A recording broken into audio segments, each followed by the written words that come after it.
I am going to show you two videos. One was done by the Vice President of Nigeria prior to the time they were planning on how to rig themselves into the office. And then they already made a plan how they are going to treat this region that is predominantly Christians and Judaism. Now listen to this video, this voice first. It is the voice of your Vice President, Shettima, who is also complicit in the terrorism because one of these deadliest terrorists was found in his home. And he still was made a Vice President of Nigeria. Now after that, you are going to see the second video. It relates to all of them in power today. They try to frustrate the decision of the Yorubas. They will send them to Ocean. And I'm telling you, after 4 years, did you hear that? At least not we are liberal, but in the Southwest, after 4 years, Igbos can never be useful and relevant again in the Southeast. Wait and see. After 4 years, at least not we are liberal, but in the Southwest, after 4 years, Igbos can never be useful and relevant again in the Southeast. Wait and see. The plan of APC is that they are going to make alliance of Northwest economic development.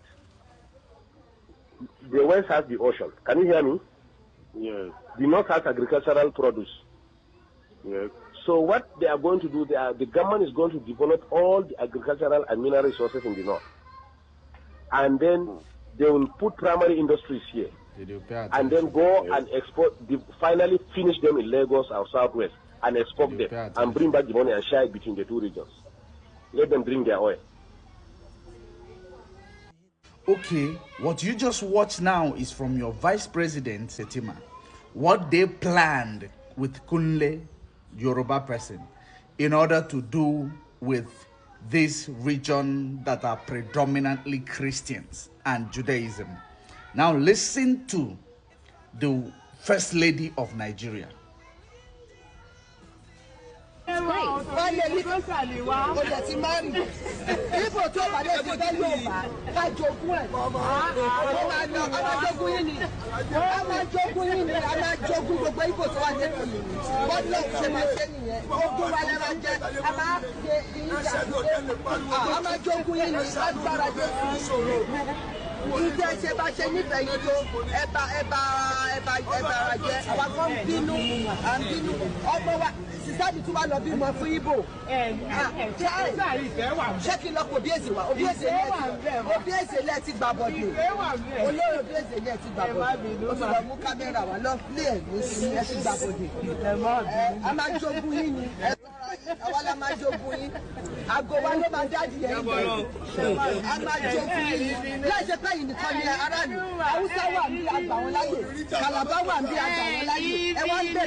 Okay, what you just heard is from your current First Lady that how they plan on victimizing these particular people who are predominantly Christian and Judaism.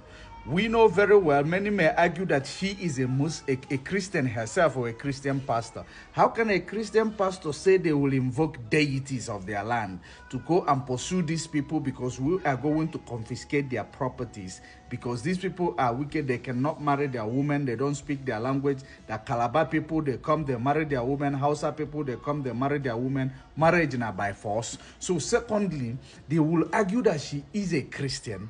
You married to a Muslim. In the Muslim community, it is difficult for you to find a Muslim person married to a Christian woman and allow her to still remain Christian woman. They do not, those two things don't coexist. They marry a woman and now transform that woman into being a Muslim, because mostly in Nigeria, a woman does not possess a religious affiliation until they get married. That is mostly the cultural norms in Nigeria. So now you are arguing that she's a Christian pastor, therefore she cannot watch the persecution of Christians. That's a fallacy. She is not a Christian. She is a Christian due to politics, because they want to garner vote from both sides. That's why her husband, who is a Muslim, fanatic Muslim who does not like Christians. But he allowed the wives to remain Christians so that they will garner political scores from both sides.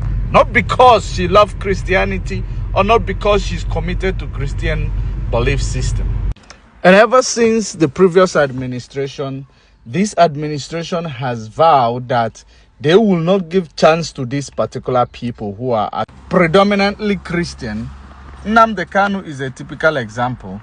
He called for restructuring so that this multicultural society that leads to all this, religious fight will be mitigated.